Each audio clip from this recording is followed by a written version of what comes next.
Have you ever wondered how scientists study how plants react in space? Sending them to space is expensive, but a cool tool called the clinostat can simulate microgravity right here on Earth. In this video, I'll build a DIY clinostat and see how it works. You might be asking yourself right now, what is a clinostat?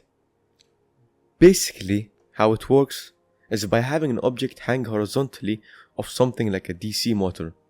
And since plants grow the opposite direction of gravity, and the clinostat moves slowly but constantly, it basically negates gravity's effect on the plant. Which means, when it grows, it will grow straight horizontally and not curve vertically up like in this video.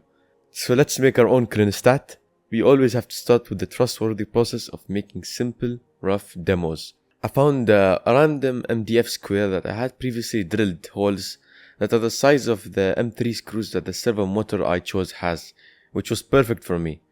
Now having it fully assembled, we can see that it can move the MDF's weight.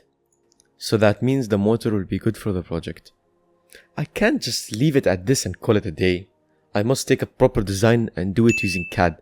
First thing I did in Fusion 360 is find an accurate model of the servo motor I'm using and start designing of that. I'll keep it very simple by using an Arduino Uno as the controller and a very inexpensive servo.